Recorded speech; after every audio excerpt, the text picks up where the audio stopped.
জুলাই স্মৃতি জাদুঘর নির্মাণে প্রয়োজনীয় অর্থ বরাদ্দের অনুমোদন দেওয়া হয়েছে বলে জানিয়েছেন অর্থ উপদেষ্টা ডক্টর সালেউদ্দিন আহমেদ। এছাড়া আওয়ামী লীগ সরকারের আমলে বিদ্যুৎ কেন্দ্র সংক্রান্ত দেশি বিদেশি সব চুক্তি পর্যালোচনা করতে আইনি সহায়তারও অনুমোদন দেওয়া হয়েছে। দুপুরে সচিবালয়ে ক্রয় সংক্রান্ত উপদেষ্টা পরিষদ কমিটির সভা শেষে এসব বলেন তিনি।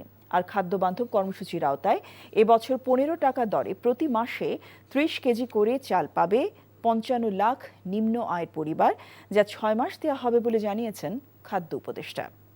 রিপোর্ট করছেন রুকনউদ্দিন।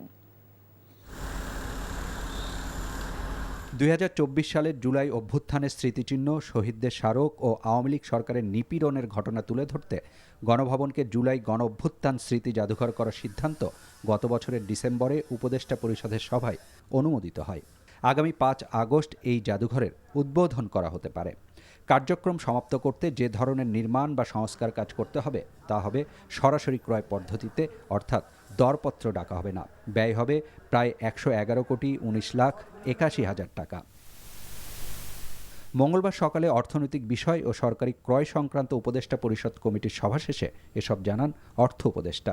জুলাই স্মৃতিঘর, যেটা স্মৃতি জাদুঘরের ব্যাপারে আমরা অ্যাপ্রুভ করেছি কিছু কাজ, সেটা 5 আগস্টের মধ্যে সম্পূর্ণ কাজ তো অলরেডি শুরু হয়ে গেছে। আপনারা 5 আগস্ট মাননীয় প্রধান উপদেষ্টা উদ্বোধন করবেন।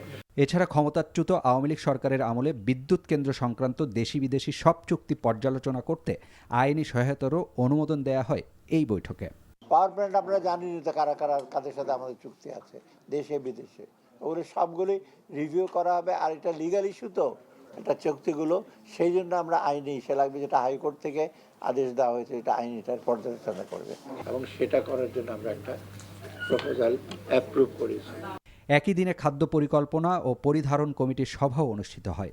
সভায় এবছরের খাদ্য বান্ধব কর্মসূচির আওতায় গেলবারের চেয়ে 5 লাখ বাড়িয়ে 55 লাখ পরিবারকে ভর্তুকি মূল্যে চাল দেওয়ার সিদ্ধান্ত হয়েছে বলে জানান খাদ্য উপদেষ্টা। 15 টাকা কেজিতে 30 কেজি চাল প্রতি পরিবার মাসে পায় এবং 55 লক্ষ পরিবার সারা দেশে পাবে। এই 55 লাখ পরিবার 30 কেজি করে চাল পাবে 6 মাস, আগস্ট, সেপ্টেম্বর, অক্টোবর, নভেম্বর পর্যন্ত পাবে আমাদের বর্তমান পরিকল্পনা অনুসারে।